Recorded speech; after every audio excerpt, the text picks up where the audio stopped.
Mexico says more than 70 people are dead in the fallout after security forces killed the country's most powerful drug lord. Now, the man known as El Mencho was the leader of the Jalisco New Generation Cartel. He was killed in a shootout as military police tried to capture him yesterday.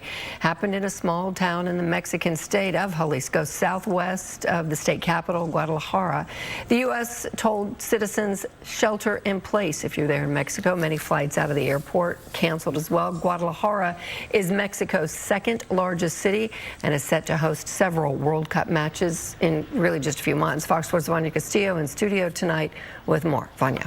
Yeah, hi, Steve. Hi, Heather. Yeah, with the violence breaking out in Jalisco this weekend, what does this mean for the World Cup in Mexico? Well, I sat down with a security expert to find out.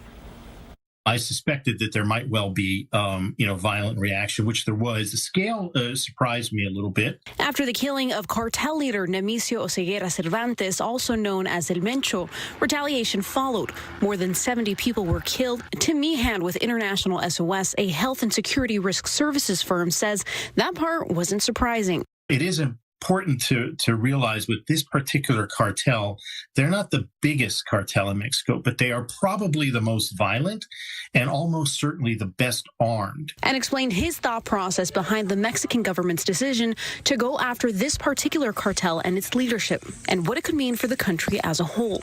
The leadership can actually fight against itself, which would probably weaken it even more.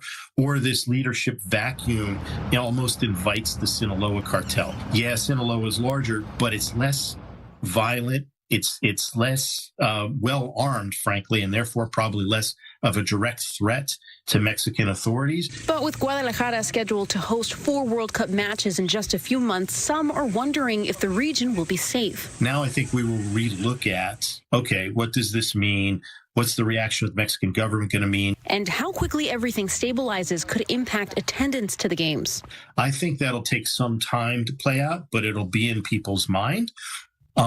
And that leads us right into 6 months down the road or so forth. Certainly the Mexicans will deploy in force especially now, to reinforce the security aspect of Guadalajara. Already the violence is calming down in tourist hubs like Puerto Vallarta, where visitors were told to hunker down while buildings burned.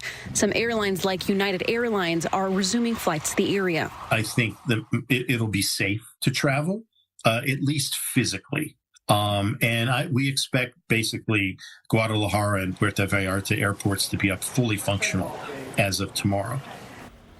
Well, as of now, FIFA has not released any statement regarding any decisions about moving the World Cup. Back to you guys.